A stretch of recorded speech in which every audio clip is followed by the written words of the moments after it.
Bienvenidos una vez más al canal, bienvenidos a otro video. Bueno, cerramos los videos de esta semana con algo tal vez novedoso, pero tampoco demasiado espectacular. De igual manera, estoy segurísimo que voy a ser el primer creador de contenido, por lo menos de la comunidad hispana, en mostrarles esto. Pues durante toda esta semana se llevó a cabo de manera, pública, por así decirlo, en las redes sociales, el primer AMA de parte de Activision con relación a Cod Mobile. Un AMA vendría siendo una posibilidad en donde se le puede hacer cualquier tipo de pregunta a los desarrolladores y ellos van a responder algunas. Obviamente no van a responder todas, ¿no? Van a seleccionar algunas que ellos digan, bueno, podemos contestar estas sí, estas no. Pero lo interesante es que la responden los desarrolladores de forma directa, grabándose en un video, y eso lo hace un poquito más especial porque incluso podemos ver las caras de algunas de las personas que trabajan en Activision o incluso en Tencent Studios, que recuerden que al final los chinos son los que programan, pero todo lo dirige desde América, en California, Activision, o las personas encargadas de todo el proyecto. Entonces, lo que voy a estar colocándole es en fondo toda la grabación. Obviamente no puedo traducir absolutamente todo porque es un video muy largo y hablan de muchas cosas, pero mientras les voy colocando y bueno, cuando termine ya de hablar les dejaré el resto para los que dominen un poquito el inglés. Les voy a hacer un poquito de resumen. Las preguntas más interesantes es confirmando al 100%, primero que nada, que lo que vimos en la beta con relación a la persistencia va a ser una realidad. A partir de las próximas temporadas, entonces vamos a tener el cambio de categoría de la persistencia y vamos a tener lo que es esa adición en donde tenemos que seleccionar una racha de cada una de 3 categorías, lo cual obviamente entre el cambio de categoría y esa selección de rachas hace que la persistencia sea nerfeada de una manera bastante brutal. No sé hasta qué punto la comunidad va a estar contenta o descontenta, pero bueno, simplemente le transmito lo que vendría siendo este cambio. Otras cosas interesantes que también se estuvieron hablando fue en relación al modo zombie. Saben que el modo zombie siempre ha estado como que en el limbo, ¿no? De alguna u otra manera con el nuevo proyecto del modo zombie, en donde se tenía una interacción en los mapas de Battle Royale. Se sintió fresco, la gente se hypeó, pero fue decayendo un poquito el entusiasmo. Pero yo creo que sin importar que traigan del modo zombie, siempre va a haber un hype al principio y luego va a decrecer y va a haber cada vez menos gente jugando, porque al final es contenido PvE. Contenido PvE, al final la gente cuando ya lo juega demasiado deja de probarlo, ¿no? No es lo mismo un PvP que, bueno, juega porque cada partida es diferente. En PvE todo es prácticamente igual y la gente se empieza a fastidiar. Pero la pregunta que estaban haciendo la mayoría de las personas es si pueden traer todo el sistema de rondas que se tuvo durante la temporada 2 y 3 por allá cuando salió el juego, que luego lo sacaron, pero que se puede encontrar todavía en la versión de China. Y la respuesta fue positiva. Yo pensé que no iban a estar trayéndolo, pero dijeron que sí, que tienen planeado traer el sistema de rondas del modo zombie de cara al futuro, pero que entendamos que no es tan sencillo traerlo y que segundo, no saben cuándo va a ser una realidad, pero que están viendo, o sea, están pensando cómo hacer para que sirva en la versión global todo el sistema de rondas zombies y que no sea simplemente algo que ellos sienten que vaya a fracasar de nuevo. Positivo. Otras cosas también interesantes, estuvieron hablando un poquito sobre, cuáles eran sus personajes favoritos. Dijeron Spectre, dijeron Ita. Me llamó la atención que ninguno dijo los personajes más emblemáticos como Price o Soap o Ghost. También estuvieron hablando un poquito con un desarrollador de diseño gráfico que cuál era la parte más difícil de crear nuevos personajes, y estaba diciendo de que lo más complicado de crear un personaje nuevo y meterlo en el universo de Cod Mobile o de cualquier Call of Duty o lo que sea es que el personaje cuando entra al juego cobre vida o tenga vida propia, en el sentido de que el personaje se sienta fresco, que no se sienta que lo están metiendo a golpes, y que luego que el personaje esté siendo familiarizado o sea utilizado por los jugadores y la gente tenga una especie de conexión con el personaje, se sienta como que bien utilizándolo, que luego puedan desarrollarlo y puedan sacarles muchas skins para que el personaje pueda evolucionar y de alguna u otra forma tenga como que un pequeño lore que vaya creciendo a medida que, bueno, las temporadas van transcurriendo. No sé si me explico, pero más o menos esa fue la idea que estaba teniendo.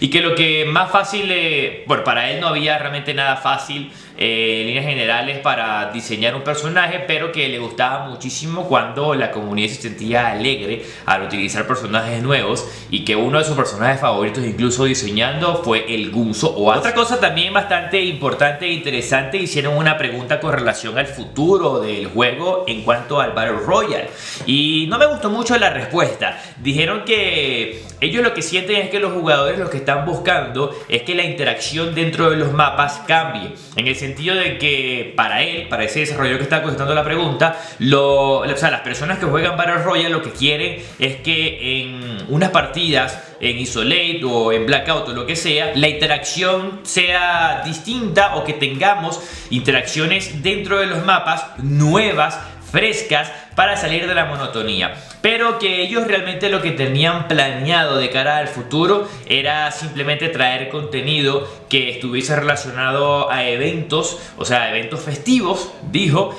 Y que, bueno, no sé, como que la respuesta no fue demasiado profunda. También recuerden que yo tampoco es que manejo el inglés al 100%, entonces había cositas que me costaba mucho entender, porque el sonido estaba como que muy apagado y hablan como que para adentro muchos de ellos, pero realmente no se les sintió como que una idea concreta de hacia dónde querían llevar el Battle Royale. Desde mi humilde punto de vista, no se les siente realmente que tengan un entusiasmo con crear contenido y retener jugadores en el VR. Incluso también estuvieron hablando un poquito de que si la Championship iba a ser el único gran evento que iban a estar teniendo solamente una vez al año, o que si podían tener más eventos de esta magnitud, que no fuese solamente uno, sino que fuesen varios de cara al futuro. Y bueno, dijeron lo mismo, que bueno, que por allí recordemos de que, por ejemplo, el año pasado tuvimos el evento regional en donde hubieron muchos creadores de contenido jugando al VR en un torneo donde se repartieron $100.000, creo que fue, y que probablemente vamos a tener cosas parecidas. Más de lo mismo realmente. También estuvieron hablando sobre el programa que por ahora está en beta, pero que está albergando actualmente muchos creadores de contenido de México y de Estados Unidos, en donde se puede generar una especie de conexión entre los desarrolladores y los creadores, independientemente del tamaño, y que se manejan informaciones de manera interna para que el creador de contenido la divulga como sneak peeks, y también mandar recursos para que ese creador de contenido entonces tenga algún tipo de ayuda extra y pueda crear videos de una manera más sencilla, y que este programa se va a estar expandiendo poco a poco a lo largo de este año y el próximo, hasta que ya abarque los creadores de contenido de todo el mundo. Y bueno, eso vendría siendo realmente todo. Ahora les voy a dejar el resto del video. Espero que dominen un poquito el inglés y puedan entender, pero es la primera vez que hacen esto. Ojalá que lo hagan más veces en el futuro. Y bueno, si de alguna u otra manera se me escapó algo o entendí algo mal, porque esto acaba de terminar hace 5 minutos, prendí la cámara, estoy grabando, pido disculpas. Habían algunos desarrolladores que costaba un poquito entenderles. No sé cómo parece, les gustó. No olviden pulverizar el botón de like y nos vemos en el siguiente video, familia. Hasta luego. Bobby Plays here. Today we had fans submit some of their most burning questions about Call of Duty Mobile. Let's go ahead and hop into it.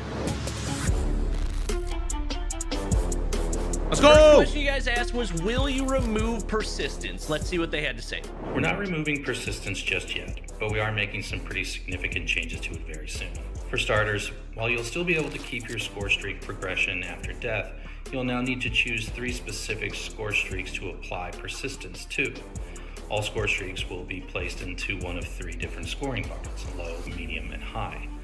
The UAV would be an example of a low-cost score streak, and the chopper gunner would be an example of a high-cost score streak.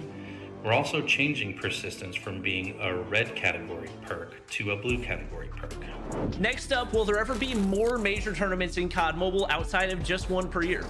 So for right now, we're focusing a bit more on some one-off tournaments and events similar to our Battle Royale World's Invitational or Throwback Throwdown from last year, to go along with, of course, our World Championship programming for this year. So keep an eye out for that stuff. It's going to be awesome.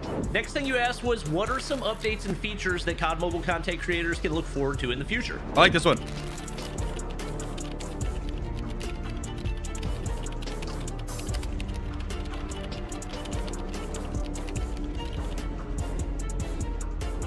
Next thing you asked was, what's the hardest thing about designing a new character in COD Mobile? I think the hard part with designing a new operator is just this character needs to live and have a lifespan in the game. We need to be able to have more skins for this character going forward. We want a strong narrative, and they have to fit in with the broader scope of all the operators that we have, right? So we have an existing kind of longtime fan favorite with Gunzo.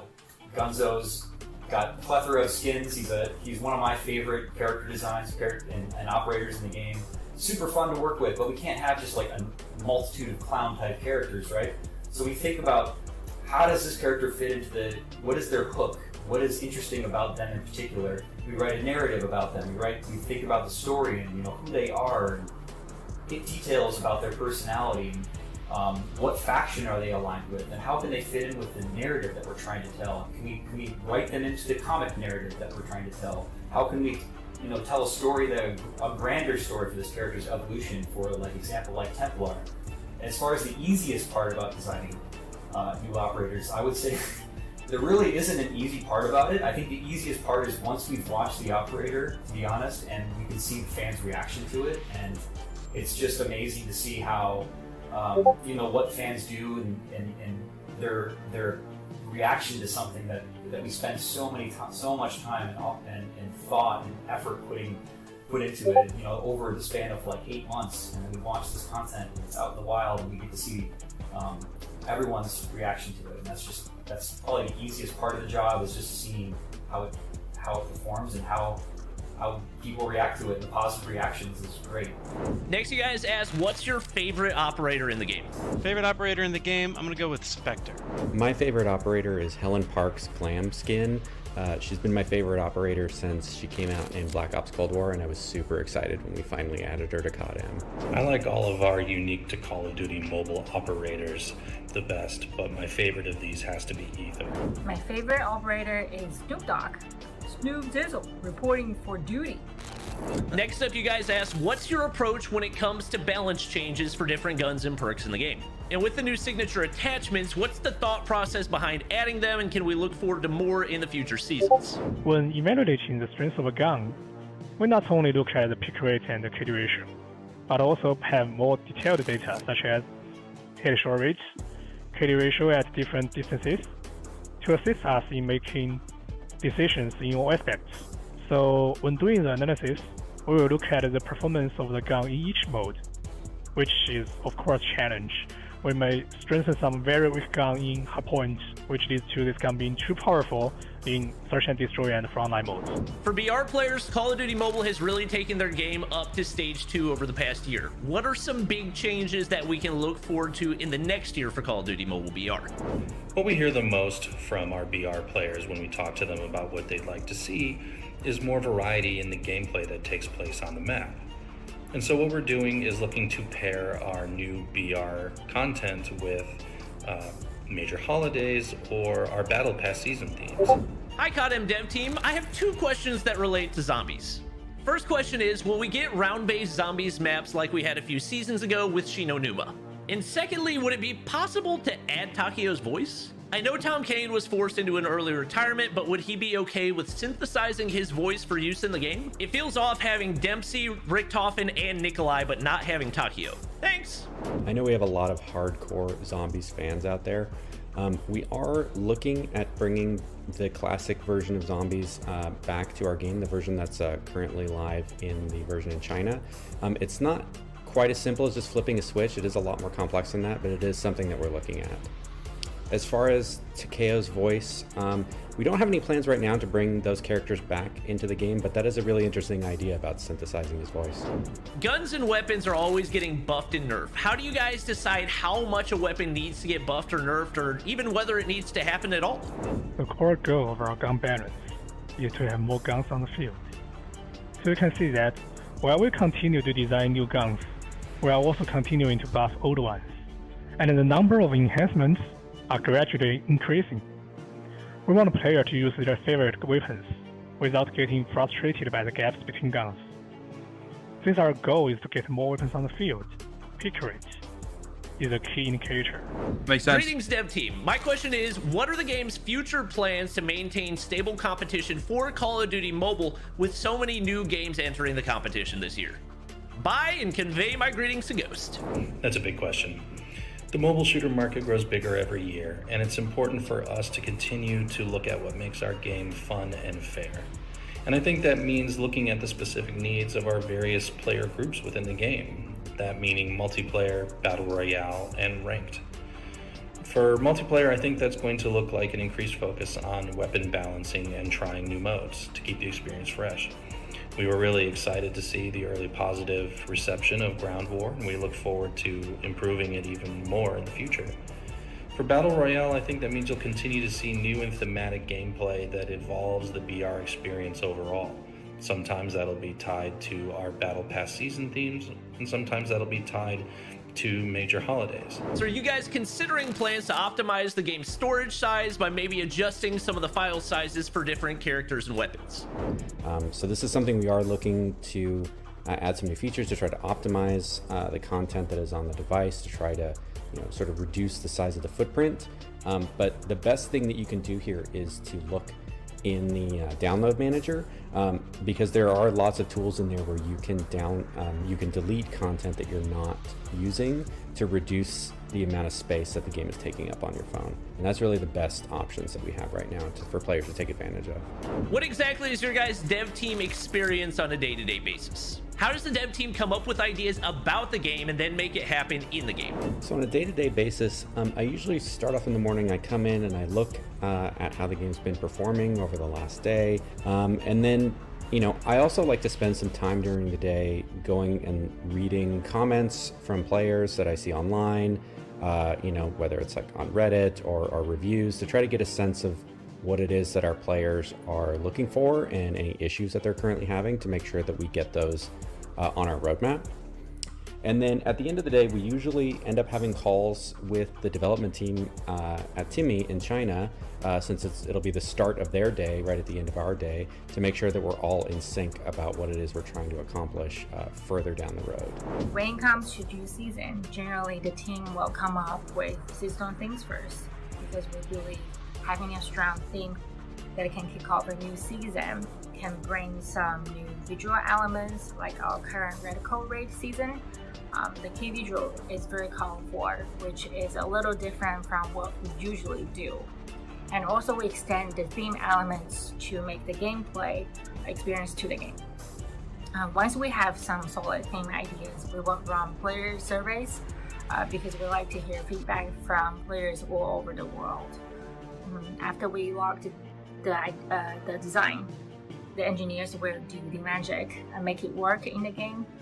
We will have many rounds of play test with the team, make sure everything's working, make sure the mode is fun enough to play, and more importantly, there are no bugs. Thanks everyone for submitting your questions. We're excited to see the future of COD Mobile.